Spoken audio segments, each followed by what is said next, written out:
So welcome student to super knowledge point. तो guys हम लोग इस वीडियो लेक्चर में देखेंगे जो हमारा साहित्य सागर का चौथा चैप्टर है, नेताजी का चश्मा। तो जो ये नेताजी का चश्मा चैप्टर है, इसे आज हम लोग इस वीडियो में कवर करेंगे। तो गाइस मैं आपको इस वीडियो की एक खासियत बता दूं, ये वीडियो एकदम पैसा वसूल है। दूसरा, इस वीडियो में पहले मैं अपने आप से मतलब समझाऊंगा, बाद में एनिमेशन का वीडियो भी है, इसलिए आप वीडियो छोड़ के आखिर तक मत जाइएगा। तो चलिए अब हम लोग इस वीडियो को स्टार्ट करते हैं, लेट्स बिगिन। तो दोस्तों सबसे पहले हम लोग देखेंगे कि जो हमारा नेताजी का चश्मा है यह स्वयं प्रकाश जी के द्वारा लिखा गया है। मतलब इसके लेखक कौन है नेताजी के चश्मा का? स्वयं Prakash ji. Okay, I hope आपको इतना समझ में होगा। अब हम लोग थोड़ा स्वयं प्रकाश की कुंडली के बारे में जान लेते हैं। देखिए, स्वयं प्रकाश जी का जन्म 20 जनवरी 1947 1947 हुआ था। मतलब कि रिपब्लिक डे के 6 दिन पहले। कब गाइस हुआ था? 20 जनवरी 1947। इनका जन्म हुआ कहाँ था? मध्य प्रदेश के इंदौर में। और इन्होंने बचपन से ही मैकेनिकल इंजीनियरिंग की पढ़ाई की और इन्होंने बहुत सारी कविताएं, उपन्यासकार भी थे। ये कहानीकार भी थे, दूसरा उपन्यासकार भी थे। इन्हें अनेक पुरस्कारों से सम्मानित किया गया था। तो ये थी उनकी कुंडली। अब हम लोग आते हैं कहानी पे। तो जो हमारी कहानी का नाम है वो है नेताजी का चश्मा। तो जो नेताजी का चश्मा है, पहले हम लोग इसकी रीडिंग करेंगे। देखिए शुरुआत से। हालदार साहब को हर 15वें दिन कंपनी के काम के सिलसिले में उस कस्बे से गुजरना पड़ता था। गैस मैं यहाँ पे उसकी इमेज लगा दिया हूँ, आप आई होप देख पा रहे होंगे स्क्रीन पे। यहाँ पे आपको नेताजी का चश्मा का पहला पेज देख पा रहे होंगे। देखिए, हालदार साहब को हर 15वें दिन कंपनी के काम के सिलसिले में उस कस्बे से गुजरना पड़ता था। यार 15 दिन में कौन सा काम होता था? काम तो रोज पड़ता है, ये पता नहीं किस ऑफिस में काम करते थे कि 15 दिन, हर 15वें दिन जाना पड़ता था। ओके, जिसे पक्का मकान कहा जा सके वैसे ही कुछ मकान थे, और जिसे बाजार कहा जा सके वैसा ही एक बाजार था। कस्बे में एक लड़कों का स्कूल, एक लड़कियों का स्कूल था, एक सीमेंट का छोटा सा कारखाना, 2 ओपन एयर सिनेमाघर और एक नगर पालिका थी। उसमें 2 ओपन सिनेमाघर थे और एक नगर पालिका थी। नगर पालिका थी तो कुछ न कुछ करती भी रहती, कभी कोई सड़क पक्की करवा दी, कभी कोई स्कूल पक्का करवा दिया, कभी सम्मेलन करवा दिया, कभी पेशाब घर बनवा दिए, कभी कबूतरों की छतरी बनवा दी। मतलब वो सब इधर उधर काम करते रहते थे। अभी इसी नगर पालिका के किसी उत्साही बोर्ड या प्रशासनिक अधिकारी ने एक बार शहर के, मतलब जो शहर था हमारे, उसके मुख्य बाजार में नेताजी की चश्मा, मतलब कि हम लोग कह सकते हैं शहर के मुख्य बाजार के मुख्य चौराहे पर, मुख्य जो बाजार लगता था उसी के मुख्य चौराहे पर नेताजी सुभाष चंद्र बोस की एक संगमरमर की प्रतिमा लगवा दी। ये तो नेक काम किया था नगर पालिका ने। यह कहानी उसी मतलब कि अब ये प्रतिमा आ गई, अब हमको पूरी उस प्रतिमा के बारे में पढ़ना है। ओके, यह कहानी उसी प्रतिमा के बारे में है, बल्कि उसके भी एक छोटे से हिस्से के बारे में। जो जैसे सुभाष चंद्र बोस जी की मूर्ति थी, यहाँ पे आप देख पा रहे होंगे। देखिए वो कहाँ से थी उनकी मूर्ति? टोपी की नोक से कोट के दूसरे बटन तक। मतलब कि जैसे देखिए टोपी की नोक और यहाँ के दूसरे बटन तक थी उनकी फोटो। आप देख पा रहे होंगे। ओके, अब देखते हैं आगे। पूरी बात तो अब पता नहीं थी, लेकिन लगता है कि देश के अच्छे मूर्तिकारी को जानकारी नहीं होने और अच्छी मूर्ति की लागत, अनुमान और उपलब्ध बजट से कहीं देखिए मैं आपको ये पैराग्राफ समझा देता हूँ। देखिए वो हुआ क्या, वो मूर्ति जो बनी थी वो अच्छी थी, मूर्ति पूरी संगमरमर की थी, लेकिन उसमें जो चश्मा था वो संगमरमर का नहीं था। क्यों? क्योंकि वो लगता है ये काम किसी स्कूल के मास्टर, ड्राइंग मास्टर को दे दिया होगा। तो उसने कहा होगा मैं इस मूर्ति को 1 महीने में लाके पटक दूंगा। तो उसने 1 महीने में मूर्ति तो बना दी, लेकिन चश्मा लगाना भूल गया, और वो भी संगमरमर का चश्मा, पारदर्शी, तो वो नामुमकिन मुश्किल था।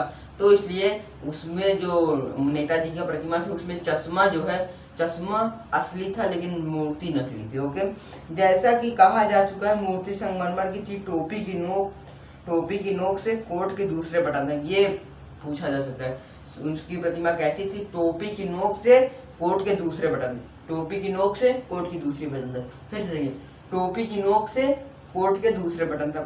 वही होगा, कितना समझ में आया होगा। ओके,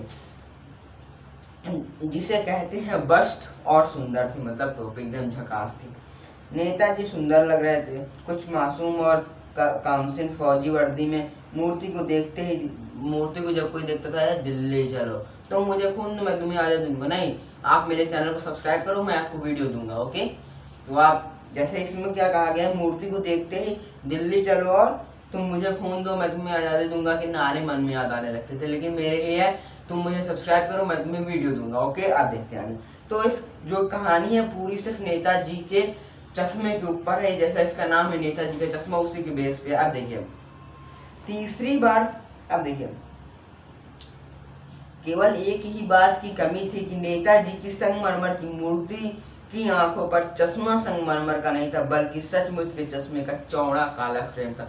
गाइस आप लोग अपनी बुक भी खोल सकते हैं और आप लोग यहाँ पे एक तरफ आप आई होप आपको कि वो दिख रहा होगा साहित्य सागर का जो शॉर्ट है और एक तरफ आपको बुक दिख रही होगी, तो आप लोग अपनी बुक भी खोल सकते हैं। नहीं तो मैं यहाँ पे स्क्रीन पे बुक आप देख पा रहे होंगे इस साइड पे। ओके, अब देखिए तीसरी बार हालदार साहब जब दूसरी बार उसी कस्बे से गुजरे तो उन्होंने देखा कि मूर्ति का चश्मा बदल गया। मतलब यार पहली बार दूसरा था, अब की दूसरा आ गया। ओके, पहले मोटे फ्रेम वाला चौकोर चश्मा था और अब तार के फ्रेम वाला गोल चश्मा था। ये ऐसा क्यों होता था, जैसे आप ये है उनकी मूर्ति और जो इस चश्मे को मतलब कैप्टन इस चश्मे को लगाता था बदलता था, आप खरीदने आए इस चश्मे को, आपको जो सेठ जी के सॉरी सुभाष चंद्र बोस जी की मूर्ति पे जो प्रतिमा लगा चश्मा लगाया आपको वो अच्छा लग गया, तो कैप्टन क्या करेगा, कैप्टन आपको वो चश्मा दे देगा और जो सेठ जी की सॉरी गाइस सेठ जी में बोलना होगा सुभाष चंद्र बोस जी की मूर्ति पर दोबारा वही चश्मा दूसरा लगा देगा। ओके, तो हाँ तीसरी बार फिर नया चश्मा। तो हालदार साहब हर बार कस्बे से गुजरते समय चौराहे पर रुकते थे, पान खाते थे और मूर्ति को ध्यान से देखते थे। एक बार उन्होंने पान वाले से पूछ लिया कि नेताजी का चश्मा हर बार बदल क्यों जाता। पान वाले ने हर्ष कर उत्तर दिया कि यह कम कैप्टन चश्मे वाला का लगता है। जब हालदार साहब ने यह प्रश्न किया कि वह चश्मा क्यों बदल देता, तो उन्होंने बताया कि जब किसी ग्राहक की मूर्ति पर लगे फ्रेम जैसा चश्मा चाहिए। मैं इसलिए क्यों बोल रहा हूँ क्योंकि जो पान वाला था वो मुंह में पान भरे हुए था और उसकी तोंद थिरक उठी थी। ओके, कैप्टन चश्मे वाला उस फ्रेम को मूर्ति से उतार कर ग्राहक को दे देता और उसके स्थान पर एक नया फ्रेम लगा देता। मतलब जो चश्मा सुभाष चंद्र बोस की मूर्ति पे लगा रहता है उसे उतार के ग्राहक को दे देता और दूसरा चश्मा लगा देता। हालदार साहब ने जब यह पूछा कि मूर्ति का ओरिजिनल चश्मा कहाँ गया, तो पान वाले ने बोला मास्टर बनाना भूल गया। क्या मास्टर बनाना भूल गया? हालदार साहब ने सोचा शायद मास्टर से संगमरमर का पारदर्शी चश्मा मतलब कि ट्रांसपेरेंट जिसे हम लोग कह सकते हैं चश्मा ना बन पाया हो या बनाते बनाते वह टूट गया हो, इसलिए उन्होंने चश्मा बनाना भूल गए और यहाँ पे असली चश्मा लगा दिया जाता था। हालदार साहब को लगा कैप्टन चश्मे वाला नेताजी का साथी होगा या आजाद हिंद फौज का सिपाही। मतलब कि अब देखिए कैप्टन नाम था उसका और जिसकी मूर्ति थी वो सुभाष चंद्र बोस और कैप्टन नाम एक जैसे लगता। तो हालदार साहब को शक हुआ कि कहीं ये उसी की फौज का कोई आदमी तो नहीं है, मतलब आजाद हिंद फौज का कोई नेता तो नहीं है, सैनिक तो नहीं है। इस बारे में पान वाले से पूछने पर उन्हें पता चला कि बेहद बूढ़ा सा लंगड़ा आदमी है, मतलब कि वो लंगड़ा आदमी है, उसका एक पैर नहीं है, जो सिर पर गांधी की टोपी और आंखों में काला चश्मा लगाए, एक हाथ में छोटी सी संदूकची जिसे हम लोग कह सकते हैं बॉक्स छोटा सा था, उसमें क्या रखे था अलग अलग चश्मे रखा था और दूसरे हाथ में एक बांस पर बहुत से चश्मे लिए गली गली बेचता फिरता। मतलब कि जो एक ऐसे देखिए आप आए समझ पाएंगे यहाँ पे ऐसे बांस लेके पीछे चश्मे टांग के वो सब करके गली गली में बेचता था, गरीब था वो। 2 साल तक हालदार साहब अपने काम के सिलसिले में उसी कस्बे से गुजरते रहे और नेताजी के बदलते चश्मे को देखते रहे। मतलब उनको महीने में 15 दिन मतलब कि साल में 24 बार और 2 साल में 48 बार उन्होंने 48 बार उन्होंने बार देखा कि चश्मा बदल रहा है, दूसरी बार बदल गया, तीसरी बार बदल गया, क्योंकि उनका दिन ज्यादा लंबा था। तब तक में कोई ग्राहक आके जो पहले लगा होता उसे ले लेता। 15 दिन के बाद उसी कस्बे से फिर गुजरे, मतलब 2 साल के बाद जो अगला 15 दिन होगा वो 49वां 15 दिन वहां से दोबारा फिर गुजरे और उन्होंने ड्राइवर से कहा आज चौराहे पर नहीं रुकना। क्यों नहीं रुकना? क्योंकि कैप्टन की मृत्यु हो गई थी और उस पर कोई चश्मा नहीं लगा होगा। क्यों? क्योंकि चश्मा कैप्टन वाला लगाता था। आज चौराहे पर नहीं रुकना पर आदत से मजबूर उनकी आंखें मूर्ति की तरफ उठ गईं, तो वे जोर से चीखे रोको।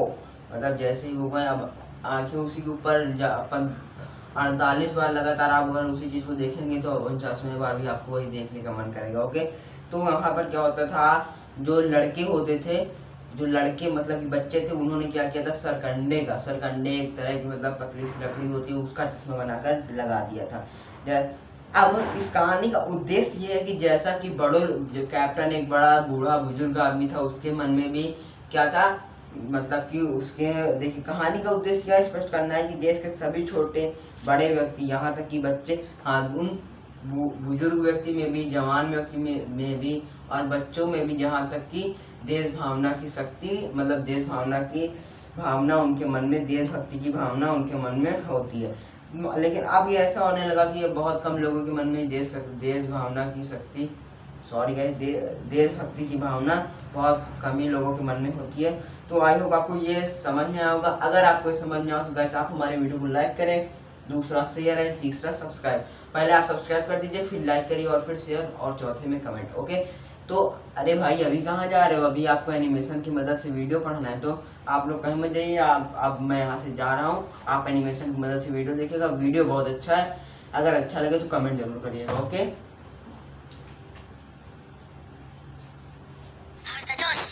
अबे हाई कर ले, क्योंकि आज हम लोग पढ़ने जा रहे हैं एक ऐसा पाठ जिसमें देशभक्ति कोट कोट कर भरी है स्वयं प्रकाश जी ने। मूवी शुरू होती है एक कस्बे से। कस्बा यानी कि एक छोटा गरीब सा मोहल्ला, जहाँ पर होते हैं कुछ पक्के मकान, एक छोटा सा बाजार, लड़के लड़कियों के दो अलग अलग स्कूल, लौंडे बड़े दुखी रहते होंगे, एक सीमेंट का कारखाना, दो खुली छत वाले सिनेमा घर जहाँ पर हमेशा एडल्ट मूवीज ही लगी होती थी, और एक नगर पालिका यानी कि एक लोकल लेवल गवर्नमेंट की ऑफिस। इसी कस्बे के मुख्य चौराहे पर थी नेताजी सुभाष चंद्र बोस की एक संगमरमर की मूर्ति। अब जैसा कि हर मूर्ति पर संगमरमर का चश्मा भी लगा होता है, मगर इस मूर्ति पर एक असली चश्मा लगा हुआ था, और इस मूर्ति का साइज था टोपी की नोक से लेकर के कोट के दूसरे बटन तक। जो कभी कभी एग्जाम में पूछ लेता है कि मूर्ति कैसी थी, तो वो सफेद संगमरमर की थी जिस पर एक असली चश्मा लगा हुआ था, और वो टोपी की नाक से लेकर के कोट के दूसरे बटन तक की थी। अब आता है मूवी का एक कैरेक्टर जिसका नाम होता है हालदार साहब, जो हर 15वें दिन कंपनी के काम से उस कस्बे से गुजरता था। यार वो हर 15वें दिन कौन सा काम पड़ता है, ये तो मुझे कंपनी का काम नहीं लगता। तो चलो काम चाहे जो भी हो, मगर हालदार साहब को ये मूर्ति बड़ी पसंद थी। ऐसा इसलिए नहीं कि इनको इस मूर्ति में सनी लियोन दिखती थी, बल्कि इसलिए क्योंकि इनको इस मूर्ति का जो ये नकली चश्मा था वो बड़ा लुभाता था, और ये देशभक्त थे तो इन्हें सुभाष चंद्र बोस के चौराहे पर लगी मूर्ति अच्छी लगती थी। जब हालदार साहब ने इस मूर्ति को पहली बार देखा तो वो सोचने लग गए कि इस पे ये नया सा चश्मा क्यों लगा हुआ है। तो इसके उन्हें दो कारण लग रहे थे। पहला कारण तो ये हो सकता था कि इसे नगर पालिका के किसी उत्साही अधिकारी ने बहुत जल्दबाजी में लगवा दिया होगा, या फिर दूसरा कारण ये हो सकता था कि मूर्ति बनवाने में काफी समय पत्र व्यवहार यानी कि ऑफिशियल कागजात तैयार करने में लग गया होगा, जिसके बाद कस्बे के इकलौते हाई स्कूल के इकलौते ड्राइंग मास्टर को यह कार्य सौंप दिया गया होगा, और जिन्होंने इस कार्य को 1 महीने में पूरा करने का विश्वास दिलाया होगा, और कार्य जल्दी करने के चक्कर में इसका चश्मा बनाना ही भूल गया होगा। अब 15 दिनों के बाद जब हालदार साहब फिर से अपने उस कंपनी के काम से उसी रोड से गुजरने लग गए, तो उन्होंने वहाँ पर उस मूर्ति पर देखा कि अब तो ये दूसरे कलर का चश्मा लगा हुआ है। तो उनको बड़ी खुजली मच गई कि इसका कारण तो पता लगाना ही चाहिए। तो उन्होंने बगल के पान वाले से ये पूछने का कष्ट किया। हालदार साहब के पूछने पर पान वाले ने बताया कि देखो भैया, ये चश्मा तो कैप्टन ने बदलता है। कैप्टन नाम सुनते ही हालदार साहब सोचने लग गए, कैप्टन यानी कि कोई रिटायर्ड सिपाही, या फिर नेताजी की आज़ाद हिंद फौज का कोई एक सिपाही होगा। तो ऐसा पूछने पर पान वाला तुरंत जवाब देता है, सैनिक, अरे साहब वो लंगड़ा था आजादी फौज में। फिर जैसे ही हालदार साहब पीछे मुड़ते हैं तो देखते हैं कि कैप्टन तो एक बेहद बूढ़ा और मरियल सा लंगड़ा आदमी है, जो सिर पर गांधी टोपी और आंखों पर काला चश्मा लगाए रहता है। वह इधर उधर घूमकर चश्मा बेचता है, और यदि कोई ग्राहक ने मूर्ति के जैसा फ्रेम मांगा तो उसे फ्रेम दे देता है, और नेताजी को दूसरा फ्रेम लगा देता है। अब हालदार साहब की खुजली और बढ़ती है, और वो पान वाले की दुकान को इंक्वायरी ऑफिस समझकर अपनी पूछताछ चालू कर देते हैं, और पूछते हैं कि यार ये मूर्ति पर चश्मा ऐसा असली वाला क्यों लगा है, वो संगमरमर का चश्मा क्यों नहीं लगा है। अरे साहब, वो जो मूर्ति बनाने वाला रहा ना, वो बहुत जल्दी मेरा तो सार वो मूर्ति के चश्मा बनाए भूलेगा। और ये कैप्टन ना, हाँ वही लंगड़वा, ओखा मूर्ति बिन चश्मे का अच्छा ना लगती, जैसे ओकर बेबी के मूर्ति हो। तो वो का करत है कि जौना चश्मा वो पाट है वो सार लगा देती हुआ। तो हालदार साहब लगातार 2 साल तक जाते रहे अपने ऑफिस के काम से उसी चौराहे से, और वो डेली देखते थे कि मूर्ति पर कोई ना कोई नया चश्मा लग जाता है। मगर एक दिन ऐसा आता है जब हालदार साहब फिर उसी कस्बे से गुजर रहे होते हैं, और उस दिन पूरा का पूरा बाजार बंद होता है और मूर्ति पर कोई भी चश्मा नहीं लगा होता है।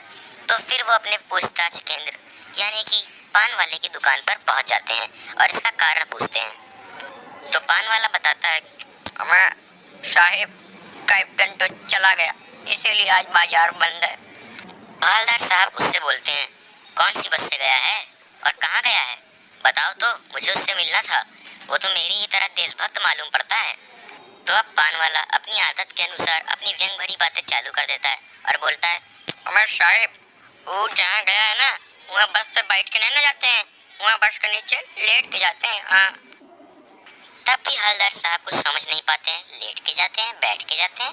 तब फिर से वो उससे पूछते हैं, अरे भाई पान वाले, साफ साफ कुछ बता दे। तब पान वाला साफ साफ बोलता है, अरे साहिब, वो लंगड़वा टपक गया। अब हालदार साहब बहुत ही गहरे सदमे में चले जाते हैं। नहीं, इस बात के नहीं कि कैप्टन मर गया, बल्कि इस बात के कि अब उस सफेद मूर्ति पर चश्मा कौन लगाएगा। अब अगली बार जब हालदार साहब उस चौराहे से गुजरते हैं तो वो सोच लेते हैं कि अब इस बार मैं मूर्ति को नहीं देखूंगा। क्या मतलब उस मूर्ति को देखने का जिस पर चश्मा ही न लगा हो।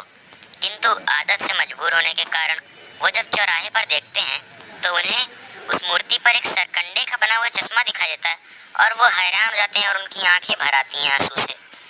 तब उन्हें पता चलता है, हाँ, पान वाले से ही, कि वो चश्मा बच्चों ने बनाकर लगाया था। अब हालदार साहब और भी भावुक हो जाते हैं कि वाह, बड़ों के साथ साथ बच्चों में भी देशभक्ति की भावना आई।